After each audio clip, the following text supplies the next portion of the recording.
ఇక అనపర్తి జన్మభూమి express నిలుపుదలకు railway board ఆమోదించడం ద్వారా అనపర్తి పరిసర ప్రాంతాల ప్రజలు చిరకాల వాంఛ నెరవేరిందని ఎమ్మెల్యే నల్లమిల్లి రామకృష్ణారెడ్డి పేర్కొన్నారు. ఎంపీ పురంధేశ్వరి కృషితో విజయాన్ని సాధించామన్నారు. రాజమహేంద్రవరం బీజేపీ కార్యాలయంలో ఆయన మీడియాతో మాట్లాడారు. తాను తొలిసారిగా ఎమ్మెల్యేగా ఎన్నికైనప్పుడు రత్నాచల్ హోల్డ్ సాధించామన్నారు. ఇప్పుడు జన్మభూమితో అనపర్తి, రామచంద్రాపురం, మండపేట నియోజకవర్గాల ప్రజలకు మేలు జరుగుతుందన్నారు. రాజమహేంద్రవరం వచ్చే ప్రతి ఒక్కరికి అక్కడ ఇబ్బందికరమైన పరిస్థితి వస్తా ఉంది. అందుకోసం సుదీర్ఘకాలంగా రామచంద్రాపురం, మండపేట, అనపర్తి ప్రాంత ప్రజానీకం అక్కడ ఫ్లైఓవర్ కావాలనేది డిమాండ్ ఉంది. అది కూడా వేగుల జోగేశ్వరరావు గారు, అదేవిధంగా హరీష్ గారు సహకారంతో, పురంధరేశ్వరి గారి చొరవతో దాన్ని కూడా మంజూరు చేసుకోవడం జరిగింది. ఈ విధంగా గౌరవ పార్లమెంట్ సభ్యులు పదవీ బాధ్యతలు చేపట్టిన ఈ 16 నెలల కాలంలో అనేక కార్యక్రమాలను కేంద్ర ప్రభుత్వం నుంచి ఇవాళ తెచ్చి మాకు సహకారం అందిస్తున్నందుకు వారికి ప్రత్యేకంగా కృతజ్ఞత తెలియజేసుకుంటా ఉన్నాం. అదేవిధంగా ఇవాళ ఏదైతే 15 రోజుల క్రితం సాంకేతికంగా రాయవరంలో ఉన్నప్పటికీ ఆ మృతులంతా అనపర్తి నియోజకవర్గానికి చెందిన వాళ్ళు. ఎప్పటి నుంచో సుదీర్ఘకాలం 70 సంవత్సరాలుగా కొమరిపాలెం అనే గ్రామం ఈ బాణాసంచా తయారీకి ప్రసిద్ధిగాంచింది. ఘాట్లపాలెం తర్వాత కొమరిపాలెం ప్రసిద్ధిగాంచింది.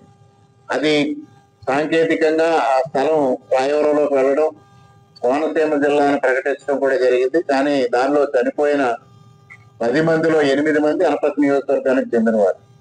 ఎవరైతే మృతుల్లో ఉన్న ఆ బాణాసంచా తయారీ కేంద్రం యజమాని ఎలుగుబంటి సత్యనారాయణ గారు కూడా అనపర్తి నియోజకవర్గానికి చెందిన వ్యక్తే. అటువంటి ప్రమాదకర సంఘటన జరిగిన తర్వాత ప్రభుత్వం ఆగమేఘాల మీద స్పందించడం, ఆ రోజు సహాయక చర్యల్లో నేను, అదేవిధంగా మండపేట శాసనసభ్యులు జోగేశ్వరరావు గారు కలిసి పాల్గొని అన్ని విధాలుగా సహాయ సహకారాలు అందించాం. వెంటనే ముఖ్యమంత్రి గారికి తెలియజేయడం, వారి సూచనల మేరకు హోంశాఖ మంత్రి గారు వెంటనే అక్కడికి చేరుకోవడం, అదేవిధంగా కలెక్టర్ గారు కానీ, ఐజీ గారు కానీ, ఎస్పీ గారు కానీ అందరూ సంఘటనా స్థలానికి వచ్చి దానిపైన ముఖ్యమంత్రి గారికి నివేదిక ఇవ్వడం జరిగింది. ఏ విధంగానూ ఎవరి బాధ్యత రాహిత్యం లేదు. అది ప్రమాద ఘటన మాత్రమే. ఎందువల్లంటే వారు అన్ని విధాలుగా అనుమతులకు లోబడి అక్కడ కార్యక్రమం నిర్వహించడం జరుగుతూ ఉంది. ఎటువంటి పొరపాట్లకి వారు ఆస్కారం ఇవ్వలేదు. ఏదైతే లేటెస్ట్ గా స్ప్రింక్లర్స్ పెట్టమని అగ్నిమాపక చెప్పిందో ఆ విధంగా వాళ్ళు స్ప్రింక్లర్స్ కూడా మెయింటైన్ చేస్తున్న పరిస్థితి. అటువంటి పరిస్థితుల్లో దాన్ని న్యాచురల్ కెలామిటీ కింద డిక్లేర్ చేయాలా, లేదు కార్మికుల తరఫు నుంచి సహాయం అందజేయాలంటే కార్మిక శాఖ నుంచి అందివ్వాలా అనేది కొంత సంశయం ఏర్పడింది. ఆ సంశయ నివృత్తి కోసం ఆ ప్రమాద ఘటన పైన ఒక పక్క మెజిస్ట్రియల్ ఎంక్వైరీ, మరో పక్క డిపార్ట్మెంటల్ ఎంక్వైరీ జరిగింది. మెజిస్ట్రియల్ ఎంక్వైరీ కోసం మరి జిల్లా జడ్జి గారి ఆధ్వర్యంలో అక్కడ మేజిస్ట్రేట్ వచ్చి ఎంక్వైరీ చేయడం జరిగింది. మరో పక్క ప్రభుత్వం బీసీపీ కమిటీని ఏర్పాటు చేయడం జరిగింది. మున్సిపల్ అడ్మినిస్ట్రేషన్ ప్రిన్సిపల్ సెక్రటరీ ఎవరైతే ఉన్నారో సురేష్ కుమార్ గారు, ఏగల్ ఐజీ రవికృష్ణ గారు ఇద్దరు ఒకంత ఆలస్యమైంది. ప్రధానమంత్రి గారు 16వ తేదీన కర్నూలు రావడంలో ఈ ఇద్దరు అధికారులు ఇక్కడికి వచ్చి విచారణ చేయడం కొద్దిగా ఆలస్యమైంది.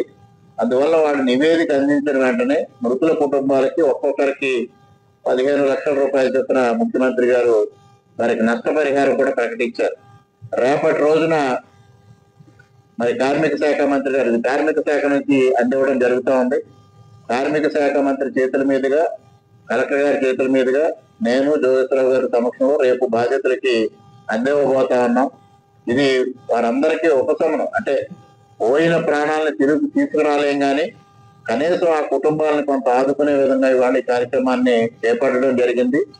ఈ పత్రికా ముఖంగా, మీడియా ముఖంగా ముఖ్యమంత్రి గారికి హృదయపూర్వకంగా కృతజ్ఞతలు తెలియజేసుకుంటా ఉన్నాం. అదేవిధంగా ముఖ్యమంత్రి గారి అంతరానికి మించి ఈ పరిహారం అందివ్వడంలో కృషి చేసిన కార్మిక శాఖ మంత్రి వాసంశెట్టి సుభాష్ గారికి, హోంశాఖ మంత్రి అనిత గారికి, అదేవిధంగా ముఖ్యమంత్రి గారి ప్రధాన కార్యదర్శి ముద్దాడు రవిచంద్ర గారు, అదేవిధంగా సురేష్ కుమార్ గారు, రవికృష్ణ గారు వారు కూడా విశేషంగా కృషి చేసి ఒక్కొక్కరికి 15 లక్షల పెట్టులో కృషి చేశారు.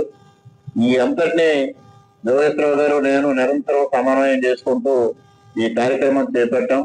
వీరందరికీ కూడా మీడియా ముఖంగా నేను హృదయపూర్వకంగా బాధితుల తరఫున కృతజ్ఞతలు తెలియజేసుకుంటూ ఉన్నాను.